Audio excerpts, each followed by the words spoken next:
We're back with Jeff Hunt here in the second intermission. And Jeff, it's been quite 10 years. Actually, it was almost 10 years when you and I sat in this studio in front of us and talked about the Redblacks coming.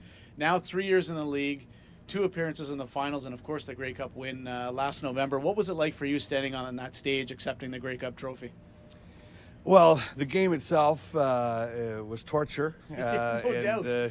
It was torture for the fans too. Well, and the fans. I mean, fans from regardless of who they were cheering for from all across Canada. Many have said it's maybe one of the most entertaining Grey Cup games or football games, period. Absolutely. Of all time.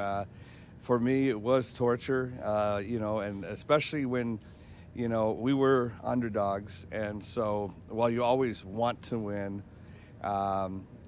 Did I expect we would win? No, I knew that in order to win, we needed to hit all the high notes. Henry needed to be as good as Henry can be. Our team needed to play as good as we could play, and it's always nice when you get a little bit of luck too. And I felt those were the 3 things that would help facilitate a win. And then when you get the lead and you start feeling like, maybe now you start expecting that perhaps you're going to get a win. Although I knew no lead was safe.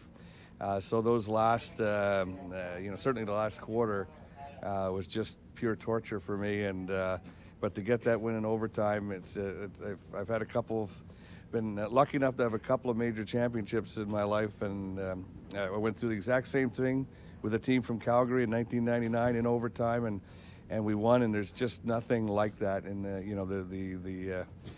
the joy that you feel in seeing your team win in overtime. There's just nothing like it. If you could script it and know you were going to win, that would be the way to do it. But I'll still take a 50-0 lead all game long if I can get it. No doubt. Now, how much did the experience of that loss 2 years ago come into play in November? Well, that's a question for the players, but I think they felt the agony of defeat, and many of them were a part of that. And I think maybe we could be forgiven a little bit in year 2 of being happy to be there. But did it give it the entire organization as a whole kind of that extra motivation to go and get that one? Well, I think we started to think about ourselves differently. Unfortunately, Ottawa has an image, over many, many years of being a city that struggled with football, and sometimes it takes a while to shake that feeling, even amongst players who probably didn't even know who the Rough Riders were back in the day, and to just start to feel like a winning environment, and to start to feel like this is a team that can win the Grey Cup.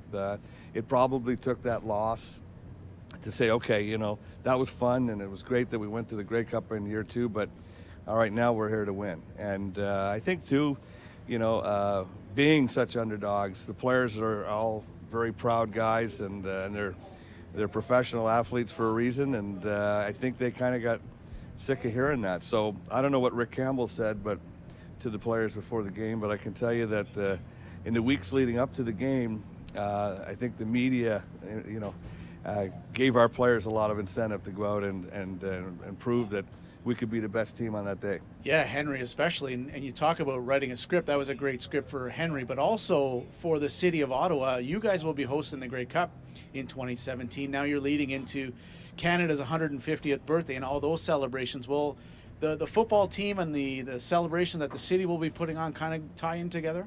Yeah, it's one of those situations where the planets really lined up. I mean, I was on a 2017 committee about 5 years ago, and one of the things that they were looking for was major events to really make Ottawa, the host of the birthday party for Canada.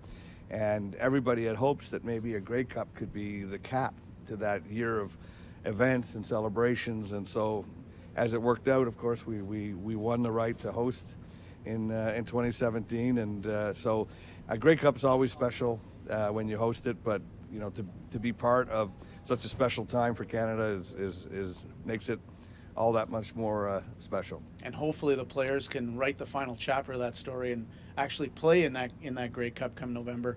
On the other side of things, the soccer team has made a big move. Can you just kind of talk to us about that?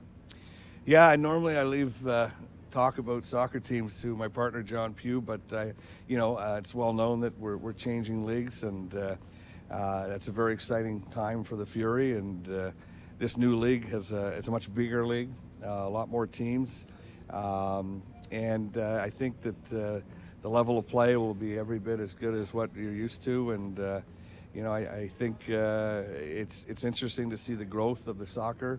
Unfortunately, they started at the same time as our football team, right. And that made it a little bit tougher. They didn't get the profile and the exposure and the attention that they would have gotten had they just started, in a year on their own. But I think Ottawa's starting to prove itself as a soccer market, and fans are having great times at games, and so we'll hope to see that growth continue. Yeah, and you guys have done a great job. Congratulations once again on the Grey Cup victory. It's a great thing for all of Ottawa.